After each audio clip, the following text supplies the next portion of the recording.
मराठवाड्यातल्या अनेक जिल्ह्यांमध्ये इंधन आणि पाणी टंचाई बरोबरच आता लोकांना नोटांच्या टंचाईला सुद्धा तोंड द्यावं लागलंय। अनेक बँकांमध्ये पैशांचा तुटवडा भासतोय। एटीएम सुद्धा बंद आहेत। बँकांमधून ठराविकच रक्कम लोकांना काढता येते आणि जे एटीएम सुरू आहेत तिथे सुद्धा 500 ऐवजी फक्त 100च्याच नोटा मिळतात। पाहूयात या संदर्भातला एक रिपोर्ट।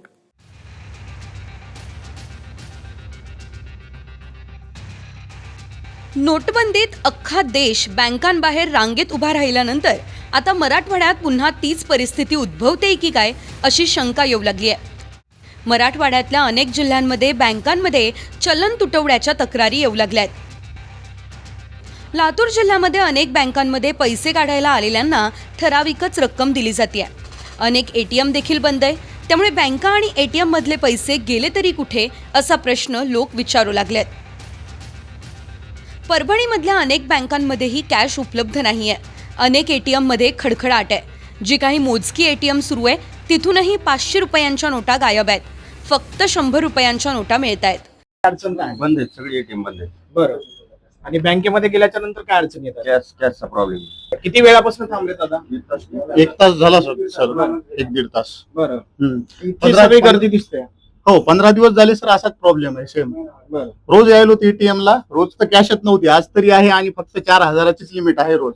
आज तर 4000 निघाले। एकच एटीएम चालू आहे। आम्ही एसबीआयच्या बी जाऊन आलो, दुसरीकडे पण जाऊन आलो, सगळीकडे असाच सेम प्रॉब्लेम आहे। तुम्हाला काय अडचण येतात? स्वतःचे पैसे काढायला आपण बँकेमध्ये ठेवतो ते पैसेच निघत नाहीयेत। आता ऑनलाईन व्यवहाराला अडचणी आहेत, लग्न सरायचं सीझन आहे। आतापर्यंत 5 ATM ला फिरलो। एक तास झालं सर्व एटीएम, कोणत्याच एटीएम मध्ये पैसे नाहीत, 500च्या नोटा नाहीत, काही एटीएम बंद आहेत, काही एटीएम चालू नाहीत। एक तास झालं मी फिरत आहे सध्या। बँकांमध्ये काय स्थिती आहे? बँकेत गेले होते? बँकेमध्ये पण पैसे नाहीत, एटीएम ला काढा म्हणतात। म्हणजे कुठंच काही सपोर्ट करे। इतक्या दिवस पेट्रोलची बोंबाबोंब होती, आता पैशाची बोंबाबोंब झाली। मी 4 एटीएम फिरलो।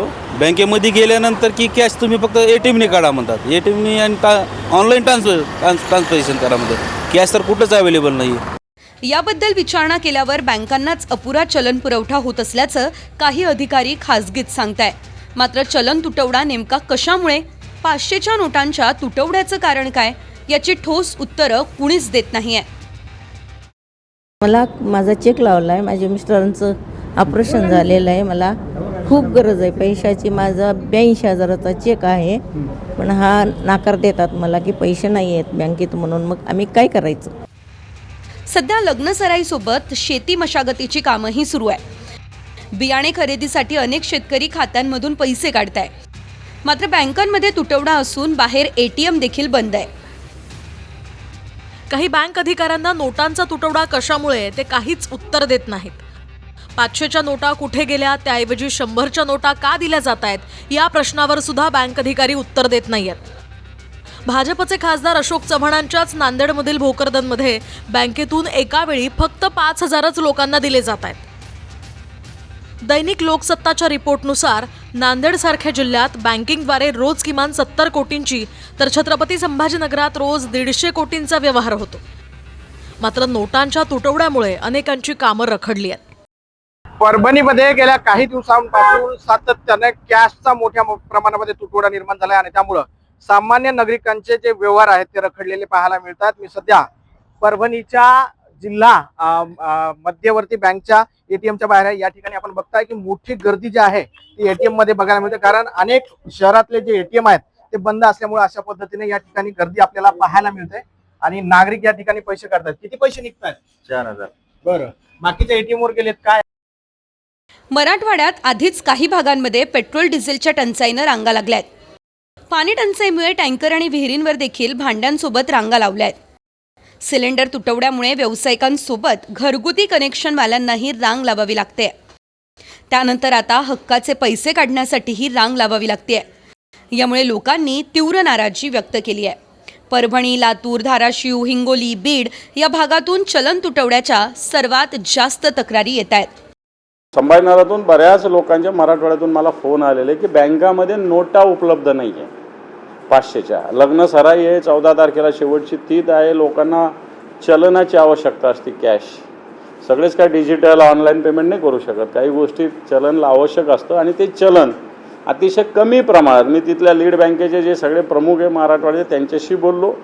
मी RBIला त्या संदर्भात संपर्क साधतोय. मी ट्विटच्या माध्यमातून RBIला मी टॅग केलेलं आहे आणि मला असं वाटतं या विषयाकडे लवकर लक्ष देण्याची गरज आहे. असं आहे की नांदेड जिल्ह्यामध्ये सध्या चलन तुटवडा जाणवतो आहे. रिझर्व्ह बँकेला विनंती केलेली आहे की बा किमान 200-250 कोटी तरी पाठवा. नॉर्मल गरज 400-450 कोटी तरी असते असं माझं माहिती आहे. त्यामुळे साधारण 200-250 कोटी तरी मिळाले. लग्न सराईचे दिवस आहेत. परत आपल्याला आता पीक पाण्याची गरज पडणार आहे. पुढे पीक पाणी याची खरीपाची तयारी करावी लागणार आहे. तर पैसे लागतील ना आपल्याला. Bureau report TV9 Marathi.